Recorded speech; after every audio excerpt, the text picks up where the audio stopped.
Trump administration continuing to step up its assault on human and drug traffickers. Multiple media outlets now reporting that the CIA is expanding its covert program of secret drone flights searching for fentanyl labs in Mexico.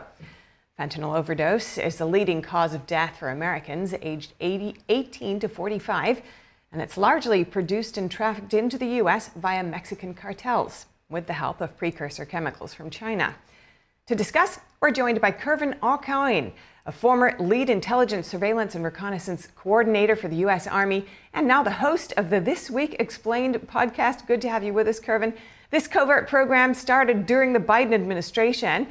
Do these reports of intensifying the program signal a significant shift in your mind? First of all, thank you for having me on this afternoon. Good afternoon to everybody. I do believe this is a bit of a shift. It is what we're seeing here is President Donald Trump doing what he was elected to do, and that was to stop the fentanyl crisis, to stop cross-border movements, and to prevent the cartels from continuing to bring drugs into this country. And that's what these assets are doing. And so when you hear intelligence, surveillance, and reconnaissance, this is what we're talking about. The MQ-9 Reaper is one of those assets, and this is exactly what it was built to do. It's built to find the enemy, discover where they're at, and then send a team or do other things in order to stop either the production of the fentanyl or to destroy the area that it's being built. And what are the risks, and you've laid out some of the potential benefits of such a covert operation. Just spell it out for us. Yeah, I mean, the risk is minimal. I think the biggest risk is a diplomatic risk, meaning if Mexican officials did not know that this was going on, and I believe, as far as what I know, that they did know that this was happening. But if they didn't, that would be a risk to the U.S. and through diplomatic relations. But it's a win-win. So you're not putting troops on the ground in Mexico to stop the cartels. What you're doing is identifying the areas, and then you can tell that to Mexican officials, and they can go in and disrupt the cartels. Mexico, as you've pointed to, is in a way grappling with a new playbook now that Trump's in office. How do you expect the revelation of this covert program and its intensification to impact U.S.-Mexico relations?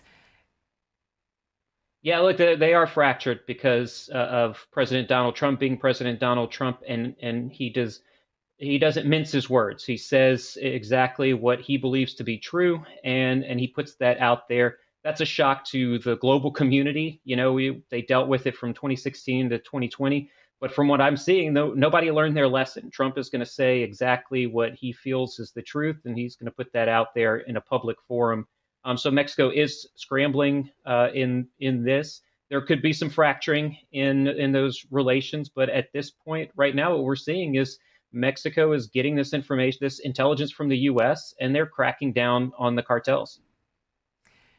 Following Trump's January 20th executive order calling for a crackdown on major cartels, the State Department has made moves towards designating some as foreign terrorist organizations. Could that potentially lay the groundwork for direct U.S. strikes against the cartels and their drug labs in Mexico?